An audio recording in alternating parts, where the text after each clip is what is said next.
बिस्मिल्लाहिर्रहमानिर्रहीम। अस्सलाम वालेकुम स्टूडेंट्स। आज हम क्या कहते हैं कौमी आमदनी की पैमाइश के तरीके जो कर रहे थे, फ़र्स्ट तरीका मैंने आपको करवा दिया था। ये जो मेरा फोर्थ लेक्चर है, इसमें आप लोग अब सेकंड तरीका देखोगे। वो क्या है कि आमदनियों का मजमूआ या आमलीन के मुआवज़ों के मजमूए के हिसाब से। आमदनी का मजमूआ क्या होता है कि जो कौमी आमदनी होती है वो पूरी कौम की आमदनी होती है, ठीक है। हम उन सबको कैलकुलेट करके जमा करते हैं। तो हम लोग जो अफराद की आमदनी वो किस पे डिपेंड करी होती है, आमदनी के जो ज़राए होता है वो कौन से होते हैं, आमलीन पैदाइश होते हैं ना, ज़मीन, मेहनत, सरमाया और तंजीम, ठीक है। इन सारों की जो आमलीन है इनका मुआवजा क्या होगा, लगान, उजरत, सूद और मुनाफा। इन चारों आमलीन के मुआवजे को जमा कर लिया जाता है तो हमारी कौमी आमदनी मालूम हो जाती है। अब हम इन सारे जो आमलीन पैदाइश है इनका जिक्र करेंगे। जो आमलीन के मुआवजों का पहला कौन सा, लगान। लगान में कौन सा आता है, इसमें हकीकी जायदादों मसलन ज़मीन, कुदरती अतियात और मकानों के किराए शामिल होते हैं। मालकान अपने रिहायशी मकानों के किराए भी लगान की सूरत में शामिल कर सकते हैं, ठीक है।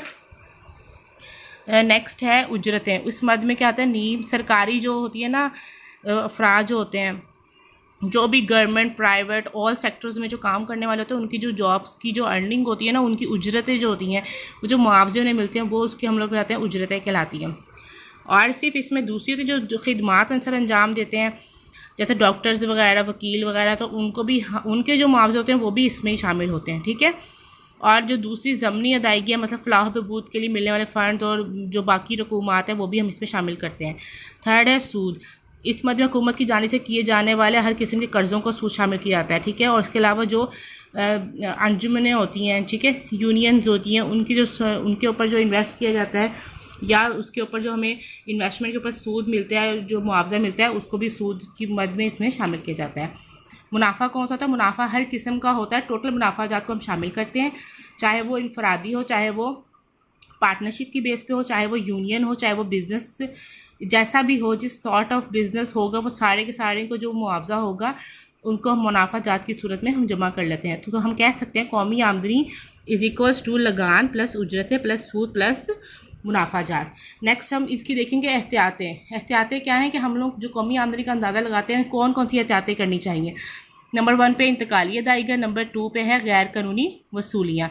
इंतकाली अदायगियाँ कौन सी होती हैं, वो रकूमात होती है जो बगैर मेहनत के हासिल की जाए, मसलन वजीफ़ा, खैरात, सदकात, पेंशन, बीवी का जेब खर्च, वो इसमें शामिल नहीं की जाती। किस में शामिल नहीं की जाती बेटा, कौमी आमदनी में शामिल नहीं की जाती। नेक्स्ट है गैर कानूनी वसूलियाँ। जो गैर कानूनी वसूलियाँ, जो गैर कानूनी तरीके से हमारी अर्निंग्स होती हैं लोगों की, जैसे स्मगलिंग होती है, चोरी, डकैती वगैरह, ये सारा कुछ हम लोग कौमी आमदनी में कैलकुलेट नहीं करते हैं। अब हम देखेंगे थर्ड तरीके की तरफ। थर्ड तरीका है कुल खर्च का तरीका। कुल खर्च का तरीका क्या होता है कि जो भी हम एक साल के अर्से में अशिया खिदमात की खरीदारी पर होने वाले कुल अखराजात जो होते हैं उनको जमा कर दिया जाता है, जिससे क्या होता है खाम खुम पैदावार मालूम हो जाती है ना। जब इसमें हम लोग टैक्सेस वगैरह को माइनस कर देते हैं, जो सब्सिडी गवर्नमेंट को दी जाती है वो हम इसमें ऐड कर लेते हैं, तो हमारी खालिस कौमी आमदनी हो सकती है। तो हम कह सकते हैं कि जो कुल खर्च का तरीका होता है उसमें कौन कौन से अखराजात को शामिल किया जाएगा, निजी सरफी खर्च, सरकारी सरफी खर्च, निजी सरमायाकारी और सरकारी सरमायाकारी, ठीक है। अब निजी सरफी खर्च कौन सा होता है, जो आम अफराद अपनी रोज़मर्रा ज़रूरियाती ज़िंदगी पर जो खर्च करते हैं उसे निजी सरफी खर्च कहते हैं।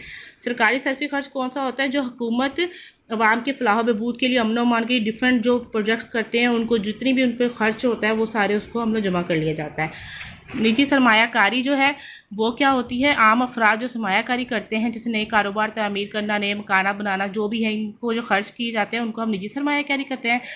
और जो सरकारी सरमायाकारी होती है वो होती है गवर्नमेंट के प्रोजेक्ट्स पे, मतलब गवर्नमेंट कोई भी सरमायाकारी कर रही है उस पर वो प्रोजेक्ट्स बनाती है, जैसे नहरें बनाते हैं, सड़कें बनाई जाती है, नए schools, railway lines, what ever जो भी प्रोजेक्ट्स गवर्नमेंट का होगा उस पर वो जितनी भी सरमायाकारी करेंगे या खर्च करेंगे वो हम लोग क्या करेंगे, सरकारी सरमाया कह सकते हैं। तो डॉक्टर कैनन्स के मुताबिक हमें पता है कौमी आमदनी इज इक्वल्स टू सर्फ प्लस बचत है। दूसरा उसने क्या कंसेप्ट दिया, कौमी आमदनी इज इक्वल्स टू सर्फ प्लस सरमायाकारी है। तो हमें पता है कि जो हमारा सरमायाकारी है वो किसको जाहिर करता है, कुल खर्च को। तो हम कह सकते हैं कौमी आमदनी इज इक्वल्स टू कुल खर्च, ठीक है। ये टॉपिक हमारा यहाँ पे एंड हो रहा है। नेक्स्ट हम देखेंगे कौमी आमदनी का दायरा बहाव। आपने इस पर डायग्राम पे फोकस करना है। डायग्राम आप प्रिपेयर कर लें, आपको पता है कि कौमी आमदनी की पैमाइश के 3 तरीके होते हैं, ठीक है। और पहले जो 2 तरीके हैं वो पैदावार का मजमुआ और आमदनी का मजमुआ होते हैं। तीसरा होता है ना वो जो कुल खर्च का तरीका है, उसमें हम दोनों अवामिल देख रहे होते हैं, अवाम या और कारोबारी इदारे। पहले हम देखते हैं कि जो अशिया खिदमात पैदा की जाती हैं उनको कारोबारी इदारे पैदा करते हैं, ठीक है। उसके बाद वो आवाम तक पहुंचाए जाते हैं, उनके बदले खिदमात जो डॉक्टर्स वगैरह अपनी खिदमत का मुआवजा लेते हैं, और जो आवाम जो स्टोर्स वाले उससे बेचते हैं उसके बदले में वो उसको पैसे ले रहे होते हैं, ठीक है।